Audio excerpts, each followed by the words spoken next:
What if your neighbor asked you to take 20 minutes one night to help him? Would you do it? Most decent people would. But what if he asked you every night following, with no end in sight? Would you be willing to do it?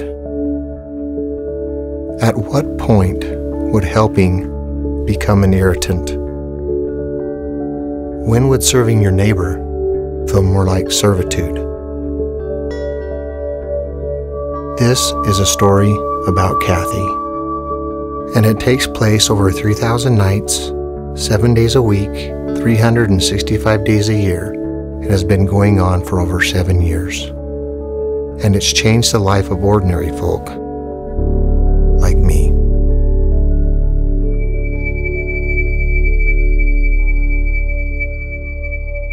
To be brutally honest, it was a hard thing for me to be excited about. It was more of a burden than anything.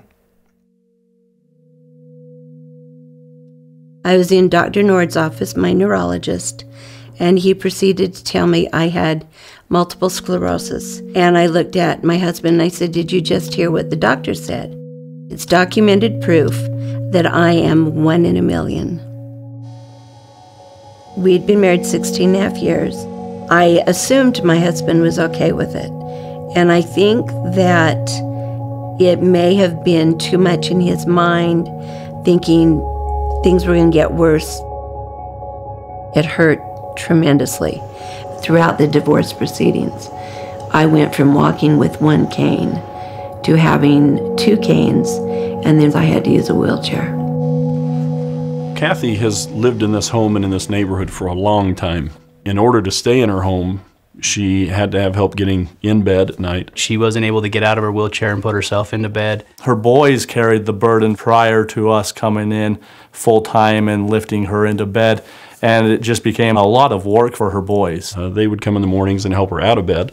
We got together as friends, neighbors, and a church group. We told her that we were here and that we had 40 or 50 men who were willing to come in Every single night, night after night. Helping Kathy into bed itself, it's a little bit weird. It was awkward. You know, I'm kind of phobia around sick people. At first I'm kind of like, I think that's why I was so stiff, and when they said just toss her, I'm like, okay. And of course we're not supposed to do it that way, because she went about, halfway across the room and bounced in her bed. So it's not just throwing somebody in bed and saying see ya. There's a process to it. 2 guys from the neighborhood arrive at the door. Get her Mel, ring the doorbell. She yells to come on in. And she always wants to talk with you. Kathy will talk your ear off. Kathy knows how to talk. You can't have a short conversation with Kathy. You walk down the hall, down to her bedroom. get the bed ready. Pull off her slippers. You have to choose a side you want to be on. Each of us put a hand behind her back and underneath her legs, and we just lock wrists. And then lift straight up, move forward, and then dance around the chair a little bit. Try to gently set her into bed. And then the fun begins. She's very particular about how she has got to be set up in that bed. And then you have to sit Kathy up, move the pillows 100 different times, lay her back down. When it looks like she couldn't be more uncomfortable, that's when you got the thumbs up and everything was okay. And then the fun part starts of parking the motorized wheelchair. You make sure that she's got her phone. We position her canes so she can use them to reposition herself at night. She'll have her water, some pills. Make sure that the wheelchair's plugged in. Turn off the lights and lock the door. And you're done. We were approached that we would maybe have a 2 or 3 month assignment. I felt sympathetic to the situation, but I felt like, I've got other things I need to deal with. First of all, it's, I don't have the time. And How long can it last? When's the end?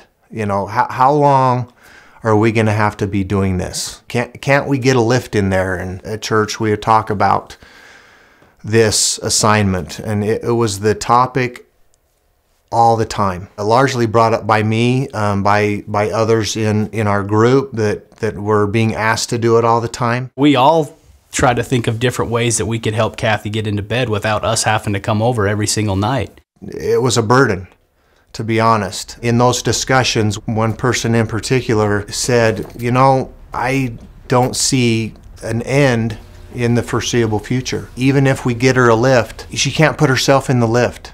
That's not an answer to the problem. He said, if you're not willing to do it, and if there's those who are not willing to do it, I will do it myself every night if I have to. And so really it's at that time when I think I had a change of heart. When I had to take a look at myself, my own spirituality, my own conviction. I was nowhere near where I should have been. And I decided to change. I had a man in that kind of had the same attitude that I had, that this has got to be a quick thing and I've got other things and I'm busy. I remember he got really quiet when we went in and lifted her into bed. And I remember we came out front, big burly guy, just in tears as he left the home. He turned around and he voiced to me, he said, I can't believe that I thought that this was a burden. You got to realize too that I started to get to know Kathy. She's taken such a interest in my family. He can come and he lifts me into the bed by himself.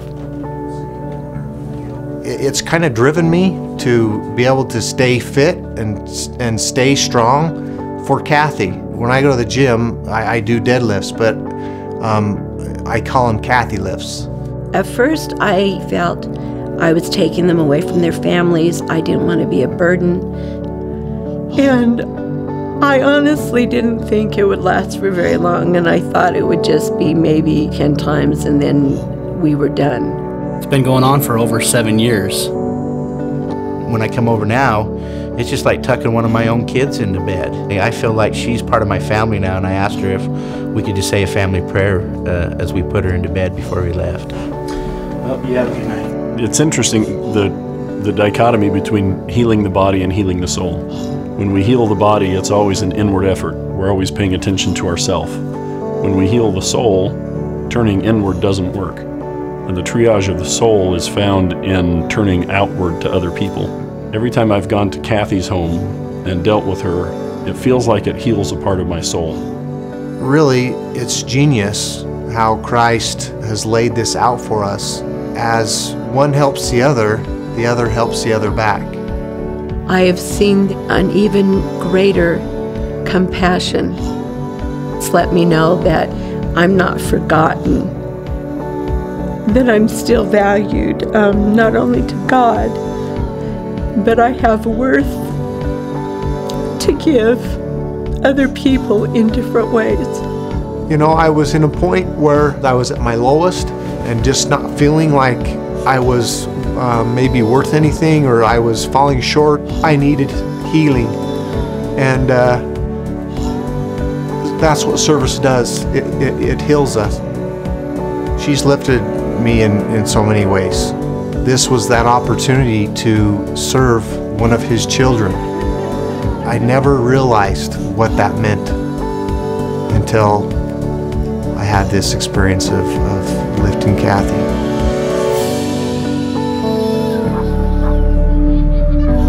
The more we serve our fellow men in appropriate ways, the more substance there is to our souls. We become more substantive as we serve others. Indeed, it's easier to find ourselves because there's so much more of us to find.